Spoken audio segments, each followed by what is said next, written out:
Joining us right now, though, is a feisty dame. I dig the cut of her jib. And she's Arizona Governor Jan Brewer. Her latest book is Scorpions for Breakfast, My Fight Against Special Interests, Liberal Media, and Cynical Politicos to Secure America's Border, the Gov. What's up, Janster? Wow, me. I tell you, it's good to be with you, Dennis. Well, listen, you are the first business person I've seen Barack Obama actually help. Skyrocketing book sales. It's beautiful. So I'm glad to see him get on the side of the business community. What's the first words he says as he hits the bottom of the thing? Or are you, out of respect for the office, not going to tell me? No, the first thing that he said when he came off the stairs was, "Hello, Jan." Oh, okay, good. I thought he just... I said, "Good morning, Mr. President." And then it kind of gets out of hand from there. And at the point where I see the photo of you pointing your finger, had he literally said something by that point that had pissed you off and you were giving him a piece of your mind, or what is that? Well, you know, Dennis, I talk sometimes with my hands, and I don't know exactly what I was doing or what I was saying when that photo was snapped, but I am animated, and, listen, I'm not saying it accusingly. The guy drives me crazy too. So if I ever met him, put it this way, I would go out of my way because I just don't want to get into that sort of thing. But I would just tell you though that he comes off the plane. He says hello to me. I say, "Hello, Mr. President. Welcome to Arizona. We kept the sun up for you." And we started a dialogue, and all of a sudden he just turned and he just went right after my book. And I was there to talk to him about what I thought he was coming to Arizona to see. I mean, I was happy he was coming to see what we've been able to accomplish here in Arizona. And all of a sudden it wasn't about the economy. It wasn't about jobs.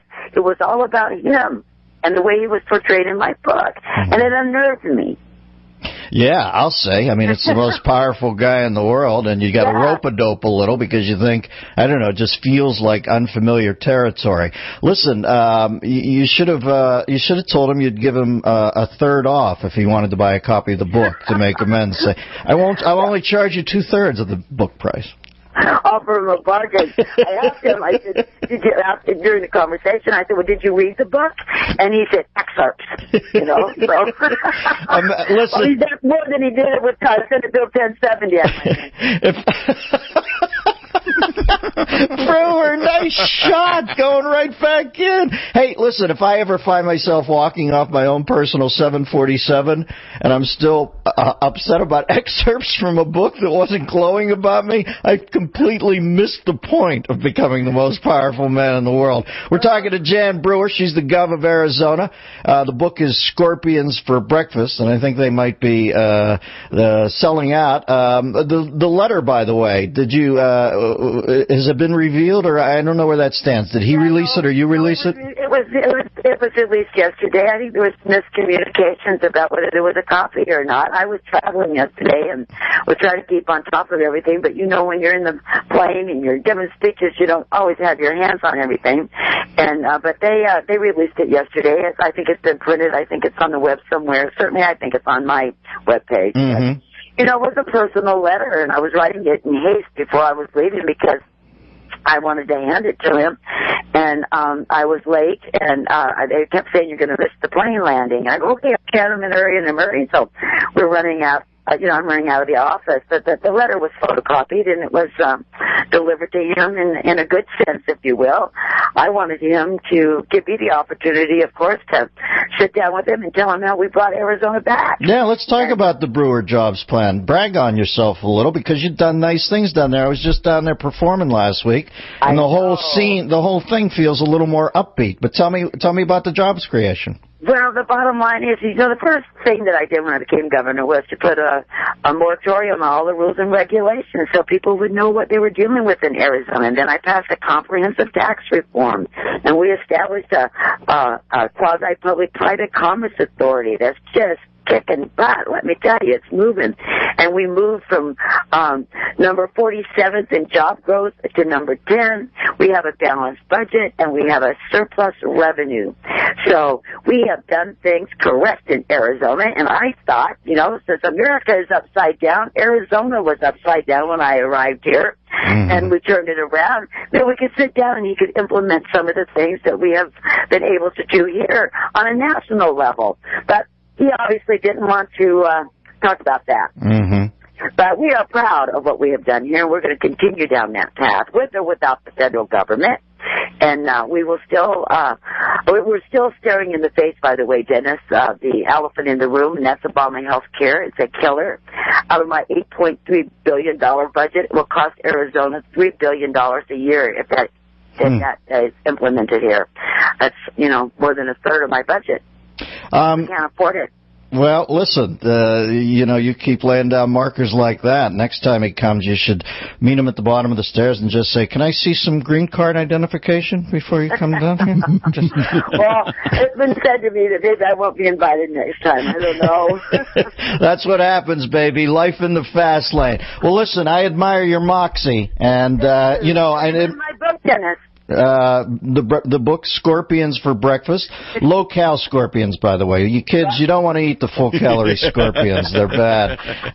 Scorpions for Breakfast, my fight against special interests, liberal media, cynical politicos to secure America's border. Listen, she's in the middle of it all down there, and I dig her moxie. And I can understand once you'd walk away. I've had those scenes where you walk away and think, oh my God, that kind of went awkwardly, but you didn't do nothing, kiddo. It's just like he's in an echo chamber, and you're one of the people not in the echo chamber, and he didn't dig it. I'm surprised that he would do it out in the open like that. It doesn't look like good optically, but what are you going to do? You and he disagree, like you said, right? Absolutely. All right, Jen, good to talk to you. Thanks for your time. And all right, she sold 200,000 books during that interview. Nice. It skyrocketed. It did. We'll find out during the break where it's at. But Brewer's book, Scorpions for Breakfast, or Jan's book. Right? Isn't it funny that you can say last names with a guy, but when I say it with a woman, it sounds clumsy or something. But the book went through the roof, and I also understand on Drudge today. Again, granted, there must be other sources on this. I'll try to read up, but it says it's probably made the state, which Obama obviously by visiting there, he and his devotees considered in play. It's probably made it a little more unassailable in the next election. Not untakeable, but it's going to make it a little harder because I don't know. I just think by and large the president, whoever it is thought to be such the catbird seat that I think we're a little put off when they notice slight, pricks and arrows. It just seems to me that it's almost like Gulliver filing a personal injury suit against the Lilliputians because they put a straight needle into his ankle or something. What do you care? You're the president, for God's sakes. How can this be the first thing that comes up before you make it the 8 feet from the 747 to the car? I mean, take it inside. Get a room. All right, we're going to take a break, and we're going to come back. Chris Cow at the bottom of the hour, the author of Sniper. Your phone calls, 866-509-BRAND. I admire Brewer. I like her feist. What do you think? Back after this, Dennis Miller Show.